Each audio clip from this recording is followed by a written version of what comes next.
जय हिंद, नमस्कार। कैसे हैं आप सभी? हम आशा करेंगे कि आप सभी अच्छे होंगे, स्वस्थ होंगे, मस्त होंगे। इस नई क्लास में आपका स्वागत है। तो जैसा कि आप सबने थंबनेल पर देख लिया है कि हम लोग करने वाले हैं साइंस का सब्जेक्टिव क्वेश्चंस। जी हाँ, बिल्कुल। मैंने यहाँ पर सेंटर परीक्षा भी लिखा है। बिल्कुल, सेंटर परीक्षा में ये बिल्कुल पूरा कारीगर साबित होगा। अगर आप सेंटर परीक्षा देने गए हैं तो ये क्वेश्चन आपके एग्जाम में बहुत ज़्यादा इंपॉर्टेंट रहने वाला है, क्योंकि आपके सेंटर परीक्षा से पूछे गए प्रश्न है, ठीक है? और आपके फाइनल एग्जाम के लिए बहुत ज़्यादा जरूरी है। तो आइए, अगर आप सेंटर एग्जाम में गए हैं और क्वेश्चन लिखना चाहते हैं तो लिख सकते हैं बिंदास तरीका से, ठीक है? आइए, सबसे पहले नंबर प्रश्न को स्टार्ट करेंगे, और स्टार्ट करने से पहले मैं आपसे इसे चाहूंगा कि अगर आप चैनल पर नए होंगे तो चैनल को सब्सक्राइब कर सकते हैं, इसलिए ताकि आपको कभी भी नए नए चीज़ों का नोटिफिकेशन आपके पास जाता रहे।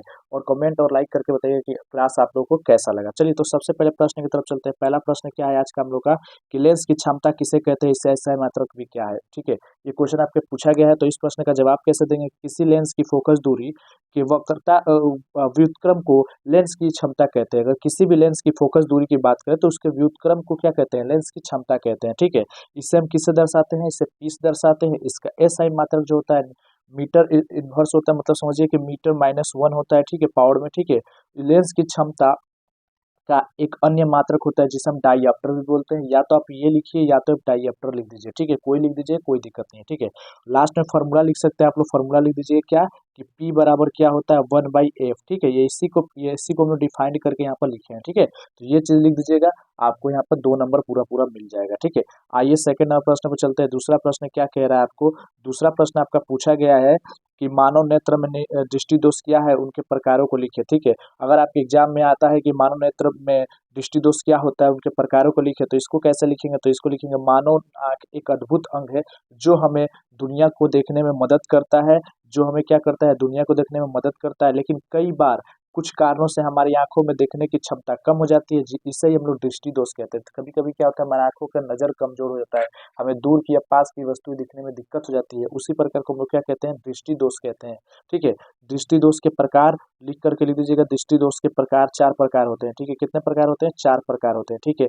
कौन कौन से होते हैं? निकट दृष्टि दोष, दूर दृष्टि दोष, जरा दृष्टि दोष और विद्रुपता। ये सिर्फ लिखना है आपको, इतना लिख देंगे तो आपको 2 नंबर मिल जाएगा, ठीक है? और कल का ठीक है, चलिए। और जो आपका साइंस का पेपर है सेंटर परीक्षा में, तो वो तो समझिए उसमें सारे के सारे क्वेश्चन वही है, ठीक है? अगला है तीसरा नंबर, क्या है कि किसी चालक पर प्रतिरोध किन बातों पर निर्भर करता है? किसी चालक पर जो है ना प्रतिरोध किन बातों पर निर्भर करता है? तो आप लिख दीजिएगा, किसी चालक पर प्रतिरोध निम्नलिखित 4 बातों पर निर्भर करता है। किस किस? चालक की लंबाई, चालक के अनुप्रस्थ कास्ट के क्षेत्रफल, चालक का पदार्थ और चालक का तापमान। इन सभी बातों पर क्या करता है? चालक का प्रतिरोध निर्भर करता है। चालक की लंबाई पर, इसके इसके इतना लिख दीजिएगा, आपको यहाँ पर 2 नंबर मिल जाएगा। ज्यादा यहाँ पर कुछ करने की जरूरत नहीं है, ठीक है? अगले प्रश्न की तरफ चलते हैं। चौथा नंबर प्रश्न क्या कह रहा है, कि चौथा नंबर प्रश्न कह रहा है कि अमीटर और वोल्ट मीटर में अंतर स्पष्ट करना है। अमीटर और वोल्ट मीटर में हम लोग को अंतर स्पष्ट करना है, तो क्या लिखेंगे? लिख दीजिएगा, एमीटर और वोल्ट मीटर में निम्नलिखित अंतर है। अमीटर और वोल्ट मीटर में जो है ना निम्नलिखित अंतर है। सबसे पहले नंबर डाल लीजिएगा कि एमीटर विद्युत धारा मापता है, जबकि वोल्ट मीटर विभवांतर मापता है, ठीक है? दूसरा अपना कर लिख दीजिएगा क्या, कि एमीटर का प्रतिरोध कम होता है, जबकि वोल्ट मीटर का प्रतिरोध अधिक होता है, ठीक है? तीसरा नंबर, एमीटर को श्रेणी क्रम में जोड़ा जाता है, जबकि वोल्ट मीटर को समांतर क्रम में जोड़ा जाता है, ठीक है? इतना लिख देंगे, काफी है, ठीक है? अब ये 5 नंबर क्वेश्चन क्या कह रहा है? कह रहा है कि विचलन कोण किसे कहते हैं? अगर आपके क्वेश्चन पूछा गया कि विचलन कोण किसे कहते हैं, तो उसे कैसे बना के लिखेंगे? कि जब प्रकाश की किरण किसी प्रिज्म से अपवर्तित होती है या गुजरती है, तब इस अपवर्तन के कारण, तब तब क्या होता है? तब इस अपवर्तन के कारण आपतित किरण तथा निर्गत किरण के बीच एक कोण का निर्माण होता है। तब आपतित किरण और निर्गत किरण के बीच क्या होता है? एक कोण का निर्माण होता है, और इस कोण को हम लोग क्या कहते हैं? विचलन कोण कहते हैं। इस कोण को हम लोग क्या कहते हैं? विचलन कोण करते हैं। इसे किससे निरूपित करते हैं? इसे हम डी से निरूपित करते हैं। इसे किस से दर्शाते हैं? इसे हम डी से दर्शाते हैं, ठीक है? अगले प्रश्न की तरफ चलते हैं। 6 नंबर क्वेश्चन क्या कह रहा है? कह रहा है किसी तार का प्रतिरोध 1 ओम है, अगर किसी भी तार का प्रतिरोध अगर 1 ओम है, तो इस कथन का क्या अर्थ होगा? इस कथन का क्या अर्थ होगा? तो याद रखिएगा, प्रतिरोध लिख करके लिखिएगा कि किसी पदार्थ का वह गुण जो विद्युत धारा के प्रवाह का क्या करता है? विद्युत विरोध करता है, इसे हम लोग क्या कहते हैं? उसे प्रतिरोध कहते हैं। इसे ओम से निरूपित किया जाता है। इसे किससे मापा जाता है? ओम से मापा जाता है।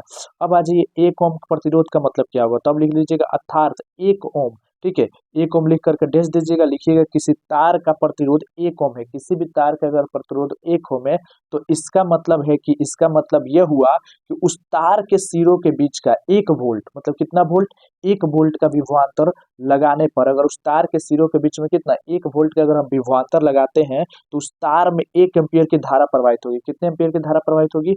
1 एम्पीयर की धारा प्रवाहित होगी। कितने एम्पीयर की धारा प्रवाहित होगी उसमें? 1 एम्पीयर की धारा प्रवाहित होगी। मतलब कि 1 ओम बराबर 1 वोल्ट बाई 1 एम्पीयर। अगर 1 ओम लगता है तो 1 वोल्ट बटा 1 एम्पीयर, ये चीज लिख दीजिएगा यहाँ पर, ठीक है। चलिए 7 नंबर क्वेश्चन क्या कह रहा है, आपके पूछा गया एग्जाम में, तो इसको कैसे लिखेंगे कि उत्तम ईंधन की क्या विशेषता है। अगर पूछ रहा है क्वेश्चन कि उत्तम ईंधन की क्या विशेषता है तो इसे कैसे लिखेंगे, लिखिएगा उत्तम ईंधन की ये विशेषताएं होती है, उत्तम ईंधन की ये विशेषताएं होती है, इसका कैलोरी मान ज्यादा होना चाहिए। इसका क्या होना चाहिए? इसका कैलोरी मान जो है ज्यादा होना चाहिए, इसका ज्वलन ताप मध्यम होना चाहिए, अर्थात इसका ज्वलन ताप ना तो कम होना चाहिए और ना ही अधिक होना चाहिए, मतलब मीडियम होना चाहिए, ठीक है। चलिए, ज्वलन ताप मतलब जिस ताप पर कोई वस्तु जलना शुरू करता है ना, वही उसका ज्वलन ताप कहलाता है, ठीक है। ठीक है, जैसे कागज के जलने की टाइमिंग क्या है, लकड़ी के जलने के टाइम, तो वो जितना ताप पर जलना शुरू करता है वही उसका ज्वलन ताप कहलाता है, ठीक है।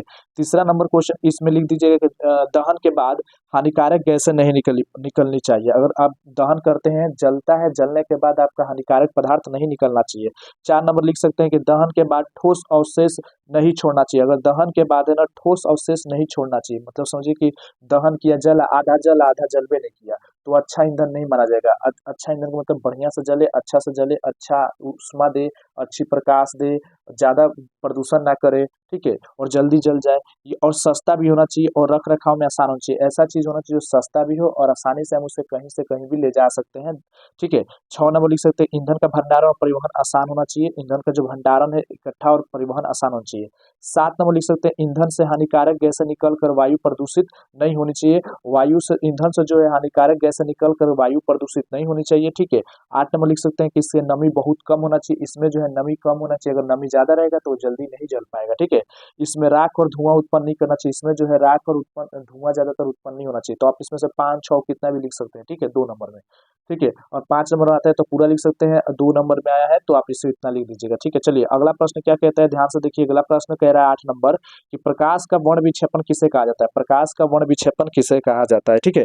अब आइए इस प्रश्न को देखेंगे। जब श्वेत प्रकाश की किरणें किसी प्रिज्म से होकर गुजरती है, जब श्वेत प्रकाश की किरणें जो है किसी प्रिज्म से होकर गुजरती है तो वो अपने 7 अलग अलग रंगों में क्या हो जाती है, विभक्त हो जाती है। तो वो कितने अपने रंगों में विभक्त होती है, 7 अलग अलग रंगों में विभक्त हो जाती है। तो प्रकाश के रंगों का इस विभक्त होने की घटना को हम क्या कहते हैं, प्रकाश का वर्ण विक्षेपण कहते हैं। क्या कहते हैं, प्रकाश का वर्ण विक्षेपण कहते हैं, याद रखिएगा, ठीक है। उसके बाद लिख सकते हैं, यहाँ पर लिख दीजिएगा प्रिज्म से गुजरने के बाद स्पेक्ट्रम पर 7 रंगों में बढ़ जाता है और क्या होता है, बैगनी, जामुनी, नीला, हरा, पीला, संतरी और कौन सा एक रंग होता है, लाल, ठीक है। और इन रंगों के क्रम में व्यवस्थित किया जाता है जिसे विग्योर भी कहा जाता है, ठीक है। क्या कहते हैं, विग्योर, ये नाम लिख दीजिएगा, इससे आपको पूरा 2 नंबर मिल जाएगा। चलिए अगला क्वेश्चन क्या कह रहा है, इंद्रधनुष क्या है और वो कैसे बनता है। इंद्रधनुष क्या है, उसका निर्माण कैसे होता है, ठीक है। तो इंद्रधनुष एक प्राकृतिक सुंदर एक प्राकृतिक घटना है जो वर्षा के बाद आकाश में दिखाई देती है। जो बरसात के बाद क्या होती है, बरसात जैसे वर्षा खत्म होती है उसके बाद हमें क्या दिखाती है, इंद्रधनुष दिखाई देती है। ये 7 रंगों लाल, नारंगी, नीला, पीला, हरा, आसमानी नीला और बैंगनी का एक वर्गाकार चाप होता है। इस तरह का चाप बनाता है, इस तरह का चाप बनाता है, ठीक है। चलिए उसके बाद इसका लिख सकते हैं, इसका हेडिंग डाल के लिख लीजिएगा कि इस इंद्रधनुष का निर्माण। अब निर्माण कैसे होता है, तो इंद्रधनुष सूर्य के प्रकाश के अपवर्तन, परावर्तन तथा विक्षेपण के कारण बनता है, ठीक है। और जब सूर्य का प्रकाश वर्षा की बूंदों से होकर गुजरता है, जब प्रकाश क्या होता है, वर्षा की बूंदों से गुजरता है, तब वो अपवर्तित हो जाता है, क्योंकि वो हवा से किस में गया है, कांच में गया है, मतलब समझिए पानी में गया है, समझिए पानी में गया है, पानी की बूंदों के अंदर गया है, ठीक है। तो इसके बाद प्रकाश की किरणें बूंदों के अंदर परावर्तित होती है, उसके अंदर क्या होती है, परावर्तित होती है और फिर से अपवर्तित होकर बाहर निकल जाती है उस बूंद से, ठीक है। इस प्रक्रिया में क्या होता है, प्रकाश के विभिन्न रंगों का विक्षेपण हो जाता है, ठीक है, जिससे कि वे अलग अलग दिशाओं में क्या होते हैं, मुड़ जाते हैं। और यही कारण है कि हम इंद्रधनुष में 7 अलग अलग रंग देखते हैं, ठीक है। इंद्रधनुष हमेशा सूर्य के विपरीत दिशा में दिखाई देता है। इंद्रधनुष जो है हमेशा सूर्य के किस दिशा में दिखाई देता है, विपरीत दिशा में दिखाई देता है, ठीक है। अगला प्रश्न लिख सकते हैं कि आयोडीन युक्त नमक की सलाह क्यों दी जाती है। तो याद रखिएगा, आयोडीन युक्त नमक की सलाह क्यों दी जाती है। आयोडीन युक्त नमक खाने की सलाह इसलिए दी जाती है क्योंकि आयोडीन युक्त थायराइड ग्रंथि के लिए बहुत जरूरी है, और यह ग्रंथि शरीर के विकास, अपचय को नियंत्रित करती है, और आयोडीन की कमी से जो घेघा रोग होता है उससे भी बचाता है। ठीक है, तो इसलिए आयोडीन युक्त नमक खाना चाहिए। ठीक है, अगला क्वेश्चन है 11 नंबर की, किण्वन की क्रिया क्या है और इससे कौन सी गैस निकलती है। तो इसको लिखेंगे, किण्वन एक जैविक प्रक्रिया है जिसमें सूक्ष्म जीव जैसे खमीर या बैक्टीरिया कार्बनिक पदार्थों को तोड़कर ऊर्जा प्राप्त करते हैं, और इस प्रक्रिया में मुख्य रूप से कार्बन डाइऑक्साइड गैस निकलती है। कौन सी गैस निकलती है? कार्बन डाइऑक्साइड गैस निकलती है। 12 नंबर क्वेश्चन क्या कह रहा है कि लोहे की वस्तुओं पर जस्तीकरण क्यों किया जाता है। लोहे की वस्तुओं की बात करें तब जस्तीकरण क्यों करते हैं, तो लोहे की वस्तु पर जिंक की परत चढ़ाने की प्रक्रिया को हम क्या कहते हैं? जस्तीकरण कहते हैं। जस्तीकरण के कारण लोहे की वस्तु पर जंग नहीं लग पाता है, लोहे की वस्तु पर जो है ना जंग नहीं लग पाता है, क्योंकि लोहा और हवा के बीच में जिंक की परत आ जाती है। लोहा और हवा के बीच में क्या होता है? जिंक की परत आ जाती है, जो लोहे को क्या करती है? सुरक्षा प्रदान करती है। जो लोहे को क्या करती है? सुरक्षा प्रदान करती है। ठीक है, अगला क्वेश्चन क्या है? 13 नंबर क्वेश्चन कह रहा है कि मिश्र धातु क्या है, मिश्र धातु किसे कहते हैं, और दो मिश्र धातु का नाम लिखना है और उनके उपयोग भी लिखना है। तो इसे कैसे लिखेंगे? तो लिखिएगा, दो या दो से अधिक धातुओं अथवा एक धातु या एक अधातु के समांग मिश्रण, मतलब एक अच्छा मिश्रण के साथ बनाया गया जो मिश्रण होता है उसे मिश्र धातु कहते हैं। उदाहरण के लिए 1 नंबर देखें तो पीतल जो तांबा और जिंक से बनता है मिश्र धातु, इसका उपयोग क्या है? पीतल का उपयोग बर्तन बनाने में, नट बोल्ट बनाने में इत्यादि में होता है। ठीक है, अब अगला 2 नंबर इसी का एग्जाम्पल, क्योंकि दो लिखा था, एक लिखिएगा स्टील। स्टील क्या लिखिएगा? लोहा और कार्बन का मिश्र धातु होता है। ठीक है, इसका उपयोग क्या होगा? गाड़ी बनाने में, जहाज बनाने में, मकान बनाने में, पुल बनाने में इत्यादि में भी इसका उपयोग होता है। ठीक है, स्टील का बहुत ज्यादा स्टील का उपयोग हो रहा है। बेकिंग पाउडर क्या है? चलिए 14 नंबर क्वेश्चन है कि बेकिंग पाउडर क्या है। तो इसको देखिए कैसे लिखेंगे कि बेकिंग पाउडर को हिंदी में खाने वाला सोडा कहा जाता है। बेकिंग पाउडर को जो है ना हिंदी में हम लोग क्या कहते हैं? खाने वाला सोडा कहते हैं। यह एक सफेद पाउडर के रूप में होता है। यह एक कैसा होता है? एक सफेद पाउडर के रूप में होता है। इसका जलीय विलयन क्षारीय होता है। इसका जो है जलीय विलयन कैसा होता है? क्षारीय, जल अवस्था में क्षारीय होता है। इसका रासायनिक नाम सोडियम बाइकार्बोनेट होता है। इसका रासायनिक सूत्र NaCO3 होता है। ठीक है, इसका निर्माण सोडियम क्लोराइड से की जाती है। ठीक है, इसका उपयोग है रसोई घर में, केक बनाने में, पेट की अम्लता को दूर करने में इत्यादि में उपयोग होता है। ठीक है, इतना लिख दीजिएगा। उसके बाद अगला क्वेश्चन क्या है कि प्लास्टर ऑफ पेरिस को आर्द्रता से क्यों दूर रखना चाहिए। प्लास्टर ऑफ पेरिस को जो है ना आर्द्रता से दूर क्यों रखना जरूरी होता है? आर्द्रता से, नमी से। तो याद रखिएगा, प्लास्टर ऑफ पेरिस को आर्द्रता से दूर रखना इसलिए जरूरी है क्योंकि यह आसानी से पानी को क्या कर लेता है? सोख लेता है और कठोर जिप्सम बना देता है। ठीक है, अगर प्लास्टर ऑफ पेरिस की आर्द्रता से बचा करके ना रखा जाए तो इसकी पूरी मात्रा जिप्सम बदल जाएगी, जिससे जिप्सम से मूर्तियां या खिलौने बनाए नहीं जा सकते, याद रखिएगा। ठीक है, इसलिए इसको रखा जाता है। अगला क्वेश्चन क्या है? अगला क्वेश्चन है कि रक्त के जमने में प्लेटनेस की भूमिका क्या होती है। रक्त के जमने में प्लेटनेस की जो है भूमिका क्या होती है। ठीक है, तो याद रखिएगा, रक्त में मौजूद प्लेटनेस रक्त को थक्के बनने में और रक्त स्राव को रोकने में अहम भूमिका निभाते हैं। क्या करते हैं? अहम भूमिका निभाते हैं। जैसे कि इसके बारे में लिखना है कि प्लेटनेस क्या करता है। आप सबको पता है, रक्त को थका रखने में मदद करता है, लेकिन कैसे? तो देखिएगा क्या लिखेंगे, जब रक्त वाहिका क्षतिग्रस्त हो जाती है, मान लीजिए कहीं पर ब्लड वगैरह कट जाता है, मान लीजिए आपका नस चाहे कहीं पर हाथ में कहीं भी कहीं पैर में कट जाता है, तो वहां पर क्या होता है? रक्त वाहिका क्षतिग्रस्त होती है, थोड़ा सा नुकसान हो जाता है उसको, तब शरीर प्लेटनेस को क्या देती है? संकेत भेजता है। जब वहां पर कटता है वहां से किसके पास संकेत जाता है?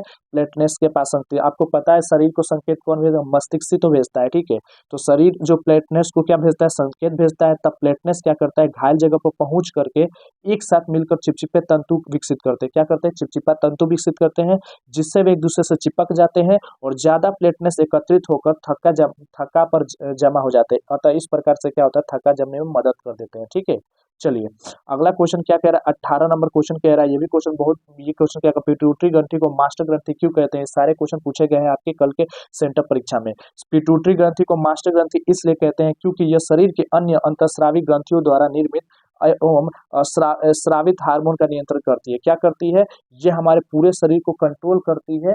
हमारे अंदर जितनी भी स्रावित हो रही है हार्मोन, अंतःस्रावी ग्रंथि है, उन सबको कंट्रोल करती है, इसलिए इसको मास्टर ग्रंथि कहते हैं। याद रखिए, मास्टर मतलब समझते हैं स्टूडेंट को जो कंट्रोल करे, उसी तरह से मास्टर ग्रंथि या पीयूष ग्रंथि वही।